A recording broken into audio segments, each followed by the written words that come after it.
আমার স্বামী আমার সাথে ঠিকমতো কাজ করতে পারে না, তাই দেবর আমার সাথে ৩ ঘন্টা যেভাবে কাজ করল। গল্পটি সম্পূর্ণ শুনলে আপনাদের মেশিন দিয়ে টপ টপ করে পানি চলে আসবে। আপনারা হাতের কাজ করতে বাধ্য হবেন, তাই হাতের কাজ করার আগে অবশ্যই হাতের কাছে টিস্যু রাখবেন বন্ধুরা। আমার নাম নেহা এবং আমি এখন ২৮ বছর বয়সী। আমাদের বিবাহ হয়েছে ৪ বছর হয়ে গেছে, কিন্তু এখনও আমাদের কোনো সন্তান নেই। আমার স্বামী অমিত একটি প্রাইভেট কোম্পানিতে চাকরি করেন এবং শহরে থাকেন। তিনি খুব পরিশ্রমী, কিন্তু তার কাছে আমার জন্য একেবারেই সময় নেই। আমাদের বিবাহিত জীবন শুধু একটা আনুষ্ঠানিকতা হয়ে দাঁড়িয়েছে। আমি চাইলেও তাকে আমার কষ্টের কথা বলতে পারি না। আমাদের বাড়ি গ্রামে, যেখানে আমার শাশুড়ি, শ্বশুর এবং দেবর থাকেন। আমার দেবর রাহুলের বয়স ৩০ বছর। তিনি গ্রামেই থাকেন এবং পুরোপুরি কৃষিকাজের দেখাশোনা করেন। তার শরীর মজবুত এবং সুঠাম, কারণ তিনি দিনরাত পরিশ্রম করেন। গ্রামে তার খুব সম্মান আছে, কারণ তিনি দায়িত্বশীল এবং বুদ্ধিমান ব্যক্তি। রাহুলের বিয়ে হয়েছে পুনম ভাবির সাথে এবং তাদের ২টি ছেলে আছে। তিনি তার স্ত্রীকে খুব ভালোবাসেন এবং সবসময় তাকে খুশি রাখার চেষ্টা করেন। তার জীবন পুরোপুরি তার পরিবারকে কেন্দ্র করে ঘোরে। যখনই আমি তাকে দেখি, ভাবি যে আমারও যদি এমন জীবন হতো, কিন্তু আমার ভাগ্য অন্য রকম ছিল। বিয়ে হয়ে ৪ বছর হয়ে গেছে, কিন্তু এই ৪ বছরে আমি বিবাহিত জীবনের সেই সুখ কখনো অনুভব করিনি যা প্রতিটি মেয়ে আশা করে। আমার স্বামী অমিত তার কাজে এতটাই ব্যস্ত থাকে যে তার কাছে আমার জন্য সময় নেই। কখনো তাকে অন্য শহরে যেতে হয়, আবার কখনো তিনি পুরো মাসের জন্য বাইরে থাকেন। আমি শুধু দিন গুনি, কখন তিনি ফিরবেন, কখন আমি তার ভালোবাসা পাব, কিন্তু প্রতিবারই শুধুই হতাশায় হাতে আসে। বিয়ের আগে আমি সবসময় ভেবেছিলাম যে আমার স্বামী আমাকে দুনিয়ার সব সুখ দেবেন, আমাকে কোলে নিয়ে ভালোবাসবেন, আমার সাথে বসে কথা বলবেন, কিন্তু বাস্তবতা ছিল একেবারেই উল্টো। রাতে যখন আমি বিছানায় একা থাকি, তখন নিঃসঙ্গতা আমাকে কাটতে দৌড়ায়। মন চায় কেউ থাকুক যে আমার মাথায় ভালোবাসা ভরা হাত রাখবে, যে আমার চোখের দিকে তাকিয়ে আমার কষ্ট বুঝবে, কিন্তু এমন কেউ ছিল না। অন্যদিকে যখন আমি দেবরকে দেখি, তখন আমার মনে অদ্ভুত অনুভূতি জন্ম নেয়। তিনি একজন আদর্শ স্বামী, তার স্ত্রীর সব রকম যত্ন নেন। ভাবির ছোটবড় সব প্রয়োজনের খেয়াল রাখেন। ক্ষেতের কাজে যতটুকু সময় পান তা পরিবারটির সাথে কাটান। ভাবি যখনই তাকে কিছু বলেন, তিনি মনোযোগ দিয়ে শোনেন এবং তার সব ইচ্ছা পূরণ করার চেষ্টা করেন। আমি অনেকবার দেখেছি যে ভাবি যখন ক্লান্ত থাকেন, তখন দেবর নিজেই কাজে হাত লাগান। কখনো তার জন্য চা বানিয়ে আনেন, কখনো তার মাথায় আদর করে হাত বুলিয়ে দেন। বাড়িতে যখনই হাসিমজাক হয়, তখন দেবর তার স্ত্রী সঙ্গেই বসে থাকেন। ভাবির চোখে সেই সন্তোষ স্পষ্ট ঝলকে, যা একজন স্ত্রী তার স্বামীর ভালোবাসা থেকে পায়, এবং এই জিনিসটাই আমাকে ভিতরে ভিতরে জ্বালাতে শুরু করেছিল।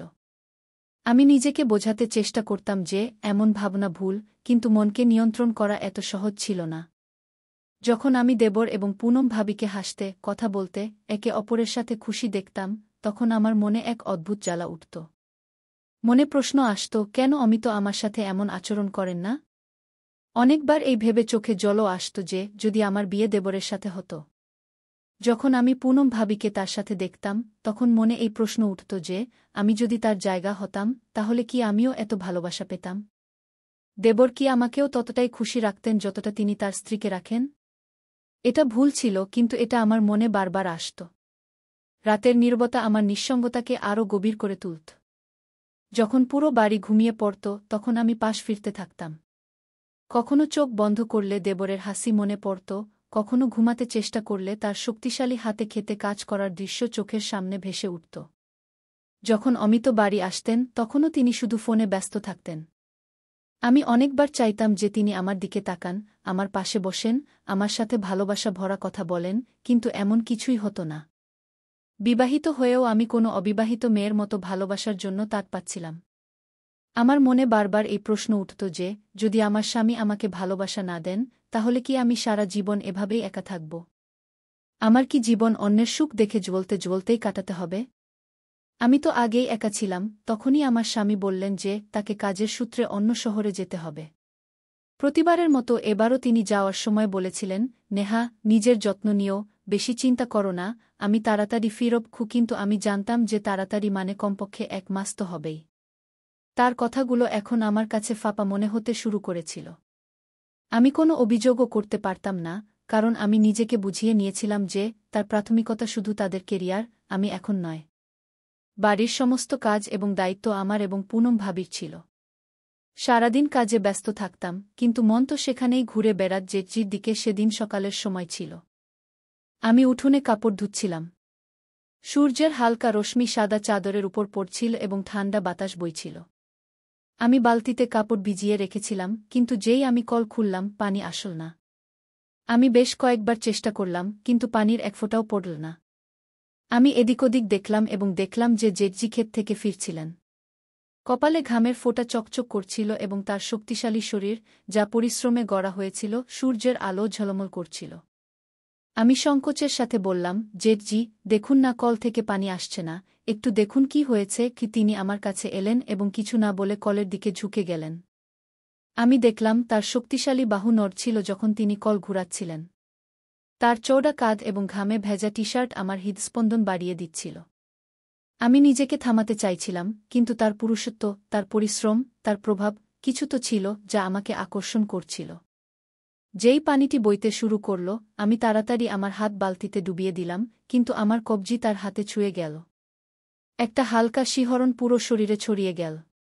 তিনি আমার দিকে তাকালেন, আমি ঘাবড়ে গেলাম এবং মাথা নিচু করে নিলাম। এখন পানি আসছে, দেখে নাও। তিনি হাসলেন।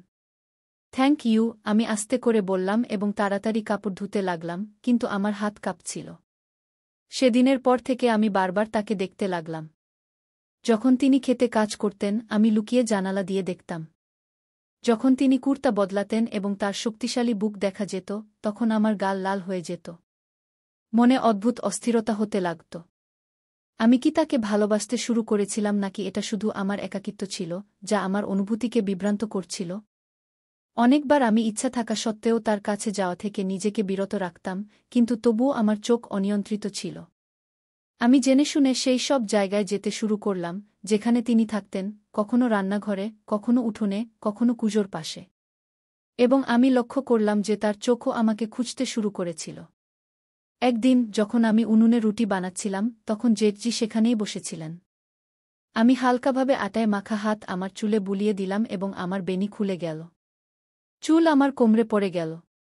আমি দেখলাম তার চোখ আমার উপর স্থির হয়ে গেছে। আমার হৃদয় জোরে ধড়ফড় করতে লাগল। আমি জেনে শুনে আমার ওড়না ঢিলা করে দিলাম, যাতে আমার কাঁধ হালকাভাবে দেখা যায়। আমি ভাবলাম দেখি তার চোখে কোনো পরিবর্তন আসে কিনা এবং তার চোখে একটা গভীর চমক ছিল। তিনি তার চোখ সরানোর চেষ্টা করলেন, কিন্তু পারলেন না। সেই সন্ধ্যায় বৃষ্টি হচ্ছিল। আমি ছাদ থেকে কাপড় নামাতে গেলাম। তখনই বিদ্যুৎ চমকাল এবং আমি ভয়ে পিছনে সরে গেলাম। পিছলে পিছলে আমি পড়তেই যাচ্ছিলাম যে একটি শক্তিশালী হাত আমাকে ধরে সামলে তার ভারী কণ্ঠস্বর আমার কানে পড়ল। আমি উপরে তাকালাম, জেঠজি আমার খুব কাছে দাঁড়িয়েছিলেন। তার হাত এখনও আমার কোমরে ছিল। তার শরীরের উষ্ণতা অনুভব করা যাচ্ছিল। তার চওড়া বুক থেকে আসা হালকা ঘামের গন্ধ অদ্ভুতভাবে ভাল লাগছিল। আমি কিছু বললাম না। তিনিও তার পাক শিথিল করে দিলেন, কিন্তু আমাদের চোখ একে অপরের থেকে সরছিল না। সেই মুহূর্তে আমি বুঝতে পারলাম যে এটা শুধু আকর্ষণ ছিল না, আমার হৃদয় কবেই তার সীমা ছাড়িয়ে গিয়েছিল। সেদিনের পর থেকে কিছু বদলে গিয়েছিল, বা হয়তো আমিই বদলে গিয়েছিলাম। আগে যেখানে আমি আমার স্বামীর ভালোবাসার জন্য তর্ষে থাকতাম, এখন আমার চোখ অন্য কাউকে খুঁজতে শুরু করেছিল। আমি চাইলেও তাকে উপেক্ষা করতে পারছিলাম না। তার শক্তিশালী দেহ, তার গভীর চোখ, তার আপনত্ব, সবকিছু আমাকে তার দিকে টানছিল। তিনি আগেও একই রকম ছিলেন, কিন্তু আমি প্রথমবারের মতো তাকে এই দৃষ্টিতে দেখছিলাম। মনে প্রশ্ন উঠছিল, এটা কি শুধু আমার একাকিত্বের প্রভাব ছিল, নাকি সত্যিই আমার হৃদয়ে তার জন্য কোনো বিশেষ জায়গা তৈরি হয়েছিল? আমি এই প্রশ্নগুলোর সাথে লড়াই করতাম, কিন্তু উত্তর কখনো পরিষ্কার হতো না। যখনই আমি নিজেকে বোঝাতে চেষ্টা করতাম, কোনো না কোনো ঘটনা আমাকে আবার সেই মোডে নিয়ে আসত, যেখানে আমার হৃদস্পন্দন দ্রুত হয়ে যেত। এখন আমি চাইতাম যে জেঠজি আমার সাথে কথা বলুন, আমি চাইতাম যে তিনি আমার দিকে তাকান, আমার যত্ন নেন যেমন তিনি ভাবির নিতেন। কিন্তু তিনি তো আমার সাথে তেমনি আচরণ করতেন, যেমন আগে করতেন, সম্মান এবং মর্যাদার সাথে। এই বিশ্বাসটাই আমাকে আরও অস্থির করে তুলছিল। আমি তার কাছে শুধু তার ছোট ভাবি ছিলাম, এর বেশি কিছু নয়। কিন্তু আমি এখন শুধু তার ছোট ভাবি হয়ে থাকতে চাইতাম না। অনেকবার আমি চেয়েছিলাম যে তাকে কিছু বলি, কিন্তু বলতাম কি? আমি তাকে বলতে পারতাম যে আমার মন তার দিকে টানছে। একটি সন্ধ্যায় আমি উঠোনে একা বসেছিলাম। জেঠজি কাছেই চেয়ারে বসে তার ফোনে কিছু দেখছিলেন। পরিবেশ শান্ত ছিল, কিন্তু আমার মনে অস্থিরতা চলছিল। আমি বহুবার চেয়েছিলাম তাকে কিছু বলতে, কিন্তু আমার ঠোঁট কিছু বলার আগেই কাঁপতে শুরু করত। হঠাৎ তিনি আমার দিকে তাকালেন এবং বললেন, "কি হয়েছে, নেহা? তুমি কি কিছু বলতে চাইছ?" তার কণ্ঠে সেই একই আপনত ছিল যা সবসময় থাকত। আমার মনে হল এখন সময় এসেছে, এখন আমার মনের কথা বলে দেওয়া উচিত। আমি সাহস জোগাড় করলাম। আমি ধীরে বললাম, "জেঠজি, আপনি খুব ভালো।" তিনি একটু চমকে উঠলেন, তারপর হালকা হাসি দিয়ে বললেন, "আরে, এটা তো আমি আগে থেকেই জানতাম, কিন্তু আজ হঠাৎ এই প্রশংসা কেন?" আমি চোখ নামিয়ে নিলাম। আমি তাকে সব কিছু বলতে চেয়েছিলাম, যে আমি তার কাছে আসতে চাই, যে যখন তিনি আমার আশেপাশে থাকেন তখন আমি এক অদ্ভুত শান্তি পাই, যে যখন তিনি মাঠে কাজ করেন তখন আমি তাকে লুকিয়ে লুকিয়ে দেখি, যে যখন তিনি আমার কবজি ছুঁয়েছিলেন তখন থেকে আমার হৃদয় বেকাবু হয়ে গেছে। কিন্তু আমি কিছুই বলতে পারলাম না, শুধু হালকা হাসি দিলাম। জেঠজির প্রতি আমার আকর্ষণ এখন একটি খোলা রহস্যের মতো ছিল, অন্তত আমার হৃদয়ের কাছে। যখনই আমি তাকে দেখতাম, হৃদয়ে অদ্ভুত চাঞ্চল্য হতো। তার কণ্ঠস্বর, তার হাসি, তার মাঠে কাজ করা, সবকিছু আমাকে তাকে আরও টানছিল। কিন্তু এই আকর্ষণ একতরফা ছিল। জেঠজি হয়তো কখনো অনুভব করেননি যে তার ছোট বৌদি তাকে এভাবে দেখেন। তার কাছে আমি শুধু পরিবারের একজন ছিলাম, শুধু অমিতের স্ত্রী। তিনি কখনো এমন কিছু করেননি যাতে মনে হয় যে তিনিও আমার সম্পর্কে কিছু ভাবেন, এবং এই বিশ্বাসটাই আমাকে আরও অস্থির করে তুলছিল। তারপর সেই দিন এল, যখন অমিত 1 মাস পর বাড়ি ফিরলেন। আমি ভেবেছিলাম যে আগের মতো এবারও তিনি শুধু তার কাজের কথা বলবেন এবং আমাকে উপেক্ষা করবেন, কিন্তু এবার কিছু বদলে গেছে বলে মনে হল। বাড়িতে ঢুকেই তিনি জিনিসপত্র রাখলেন এবং সোজা আমার দিকে এলেন। "কেমন আছো, নেহা?" তার কণ্ঠে আগের মতো শীতলতা ছিল না। তার মুখে সেই পুরানো ভালোবাসা ফিরে এসেছিল, যা আমি বিয়ের শুরুর দিনগুলিতে দেখেছিলাম। আমি হালকা হাসি দিয়ে বললাম, "ভালো আছি। আপনি কেমন আছেন?" আমি আশা করিনি যে তিনি আমার কাছে এসে আমার হাত ধরবেন, কিন্তু তিনি তাই করলেন। তার স্পর্শ আলাদা ছিল, আগের মতো নয়, বরং আরও গভীর, আরও সত্য। "নেহা, আমি জানি যে আমি তোমাকে আগের মতো সময় দিতে পারিনি, কিন্তু এখন আমি চেষ্টা করব।" আমার হৃদয় ধড়ফড় করে উঠল। একই সেই অমিত ছিলেন যার অনুপস্থিতি আমাকে অন্য কারো দিকে টেনে নিয়েছিল। এখন আমার সামনে 2টি পথ ছিল, একটি যা আমি এতদিন ধরে দেখছিলাম, অর্থাৎ জেঠজি, এবং অন্যটি যা আমি কখনো গ্রহণ করিনি, অর্থাৎ অমিত। আমার হৃদয়ে চাঞ্চল্য শুরু হল। আমি কি এখনও জেঠজির জন্য একই অনুভূতি রাখি? সেই রাতে যখন আমি একা ঘরে বসেছিলাম, তখন আমি নিজেকে এই প্রশ্ন করলাম, এবং উত্তর ধীরে ধীরে স্পষ্ট হতে লাগল। যখন আমি আমার জীবনকে ভালো করে দেখলাম, তখন অনুভব করলাম যে জেঠজির প্রতি আমার আকর্ষণ ভালোবাসা ছিল না, বরং শুধু একটি অপূর্ণ চাহিদা ছিল, সেই চাহিদা যা আমি আমার স্বামীর মধ্যে দেখতে চেয়েছিলাম, কিন্তু কখনো দেখতে পাইনি। যখন আমি অমিতের কাছ থেকে সেই ভালোবাসা পাইনি, যা আমার প্রয়োজন ছিল, তখন আমি তা অন্য কোথাও খুঁজতে শুরু করেছিলাম। এবং সেই অন্য কোথাও আমার নিজের বাড়িতে, জেঠজির রূপে। কিন্তু জেঠজি কি কখনো অনুভব করেছিলেন যে আমি তার জন্য কিছু অনুভব করতে শুরু করেছিলাম? না। তিনি কি কখনো আমার চোখে কোনো পরিবর্তন দেখেছিলেন?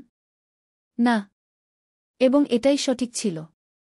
তিনি ঠিক তেমনি ছিলেন যেমন সবসময় ছিলেন, তার মাঠ এবং পরিবারে ব্যস্ত, তার সন্তান এবং স্ত্রীর প্রতি সমর্পিত। আর আমি এখন ধীরে ধীরে এই অনুভূতি থেকে বেরিয়ে আসছিলাম। অমিত এখন সত্যিই বদলে গিয়েছিলেন। তিনি এখন আমার সাথে বেশি সময় কাটাতে শুরু করেছিলেন। রাতে যখন আমি পাশ ফিরতাম তখন তিনি আমার হাত ধরে ঘুম পাড়াতেন। এখন যখন আমি উঠোনে বসি তখন আমার চোখ জেঠজির দিকে যায় না। এখন যখন তিনি মাঠে যান তখন আমি লুকিয়ে তাকে দেখার চেষ্টা করি না। এখন যখন তিনি আমার কাছে থাকেন তখন আমার হৃদয় জোরে ধড়কে না, কারণ এখন আমি বুঝতে পেরেছি যে আমার যে ভালোবাসা দরকার ছিল তা অন্য কোথাও নয়, আমার নিজের স্বামীর কাছেই ছিল।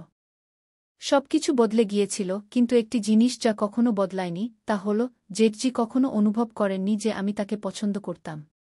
এবং হয়তো এটাই ভালো ছিল। আমার হৃদয়ে যে অনুভূতিগুলি ছিল তা এখন হারিয়ে গেছে।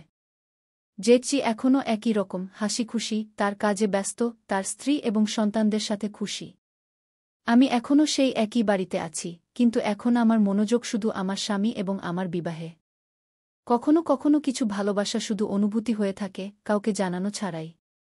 তো বন্ধুরা, একজন নারীর জন্য ভালোবাসা শুধু একটি অনুভূতি নয়, বরং তার পুরো বিশ্ব। যখন সে তার স্বামীর কাছ থেকে সেই ভালোবাসা পায় না, যা তার প্রয়োজন, তখন তার হৃদয় বিচলিত হতে শুরু করে। নেহার সাথেও এমনটাই হয়েছিল। অমিত যদি সময়মতো না বদলতেন, তাহলে হয়তো তার একাকিত্ব তাকে এমন পথে নিয়ে যেত, যেখানে দুটি পরিবার ধ্বংস হতে পারত, তার নিজের এবং তার জেঠের। তাই প্রত্যেক স্বামীর বুঝতে হবে যে, তার স্ত্রী শুধু রুটি বানানো এবং ঘর সামলানোর জন্য নয়, তারও ভালোবাসা, সম্মান এবং আপনত্ব প্রয়োজন। যদি সে এসব না পায়, তাহলে সে অন্য কোথাও ভালোবাসা খুঁজতে শুরু করে, এবং এটাই যেকোনো সম্পর্ক ভাঙার সবচেয়ে বড় কারণ হয়ে দাঁড়ায়। আপনার এই গল্পটি কেমন লাগল? যদি আপনার এই গল্পটি পছন্দ হয়ে থাকে, তাহলে লাইক করুন, কমেন্ট করে আপনার মতামত জানান এবং আমাদের চ্যানেল সাবস্ক্রাইব করুন, যাতে এরকম আরও হৃদয়স্পর্শী গল্প আপনার কাছে পৌঁছাতে পারে। ধন্যবাদ।